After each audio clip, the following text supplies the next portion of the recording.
He thought this night would be like any other. Just a quiet walk, just another ordinary moment. But sometimes, the world has a cruel way of reminding us that skin color can be treated like a crime. One glance, one assumption, and suddenly his freedom, his very life, was hanging by a thread. This wasn't an accident. It was a mirror of something far bigger, something we're often too afraid to face. The question is, when the truth came out, did anyone truly listen? Marcus Williams lived a life that was quiet, predictable, almost invisible. He was the kind of man who kept his head down, worked hard, and asked for little in return. Every morning, he left his small apartment before sunrise, slipping into the steady rhythm of long shifts at the local warehouse. His co-workers liked him, his neighbors respected him, and to most people, Marcus was simply ordinary. But beneath that surface, there was pride. Pride in the way he cared for his mother, who leaned on him since illness had stolen her strength. Pride in the way he carried himself with dignity, even when the world around him made it harder to breathe. On this evening, Marcus wasn't looking for trouble. He was thinking about dinner, about calling his mom, about life's little details that make a day feel complete. The air was cool, the street familiar, and everything about the night told him he was safe. What Marcus didn't know was that safety is fragile when prejudice walks beside power. Somewhere, in the shadows of that ordinary night, a choice was being made, one that would rip through the life he had built, and expose a truth that was anything but ordinary. Marcus had walked this street hundreds of times. But tonight, something felt different. The hum of the streetlights above. The echo of his footsteps on cracked pavement. And then, another sound. A rhythm that didn't belong to him. Footsteps. Heavy. Intentional. Following. At first, he told himself not to overthink it. Maybe someone else was just heading the same way. But then came the engine. A car crawling slowly beside the curb, headlights dragging across his back like searchlights. He didn't look, not yet. His pulse quickened, his breath growing shallow. Then a voice split the silence. "Hey! You there! Stop!" Marcus froze. He turned, and the glow of red and blue lights washed over him. A police car idled behind him, 2 officers already stepping out. Their eyes weren't curious, they were accusing. "What are you doing out here?" one demanded. It was the same street Marcus had walked every evening. The same block where children played after school, where old men sat on porches trading stories. Yet in their eyes, he was no neighbor. No son. No hard-working man just trying to get home. To them, he was a threat, guilty before proven innocent. He explained he was walking home, holding nothing but his work bag.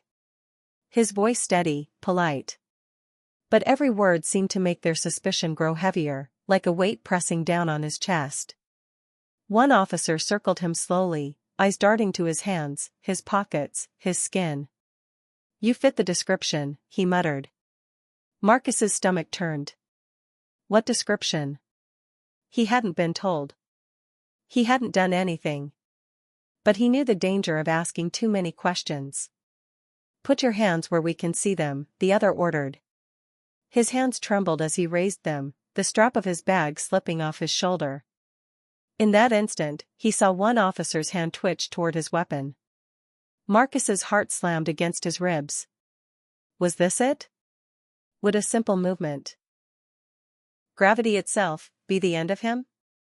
The silence stretched. The night air thickened. And in those endless seconds, Marcus realized he was standing on the edge of something he might not walk away from. Neighbors peeked from behind curtains. Cars slowed as drivers tried to understand why 2 armed officers had cornered a man simply walking home. But no one spoke. No one intervened. Marcus stood alone under the weight of their judgment. One officer stepped closer, his voice sharp. "Empty your bag." Marcus hesitated. If he moved too quickly, it could be the last mistake he ever made. If he refused, things could spiral even faster. His mind raced, every option dangerous, every second stretching into eternity. And just when he thought it couldn't get worse, another patrol car turned the corner, headlights blazing. More officers stepping out. More eyes locked on him. Marcus wasn't just being questioned anymore. He was surrounded. Trapped. And deep down, he knew, this was no misunderstanding. This was a trial without a courtroom, and the verdict had already been written. The circle around Marcus tightened, flashing lights painting the night in chaos. Every breath burned in his chest. He could hear the whispers of neighbors, the clicks of phones recording, but none of it mattered. All that mattered was the officer's hand, hovering inches from the trigger. "Move again and it's over," one barked. Marcus's bag slipped further down his arm. He froze, terrified that gravity itself might betray him. His voice cracked as he tried to explain again, his name, his job, his mother waiting for him at home. But his words were swallowed by suspicion. To them, explanations meant nothing. His skin was already the sentence. Then it happened. An officer lunged forward, yanking the bag from his hands, spilling its contents onto the concrete. Work gloves. A half-eaten sandwich. A family photo. That was all.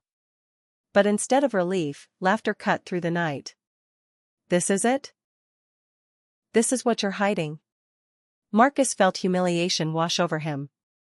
Not just fear now, shame. The crowd saw him not as a man, but as a spectacle, stripped of dignity in the street where he lived. He looked around, faces in the windows, phones held high. Everyone watching. No one stopping it. His chest tightened with the cruelest truth of all: survival didn't mean freedom. Even if he walked away tonight, the stain of this moment would cling to him forever. And then came the words that broke him. "You're lucky. We'll let you go, for now." Lucky. As if mercy had been granted. As if life itself wasn't already his to claim. Marcus stood trembling, his bag scattered at his feet. And in that moment, one thought seared through his mind, louder than the sirens, sharper than the fear. How many others never made it home? Marcus walked home that night, but each step felt heavier than the last. He was free, yes, but freedom no longer felt the same. The street he once trusted had become a reminder of how fragile safety truly is when the color of your skin decides how the world sees you.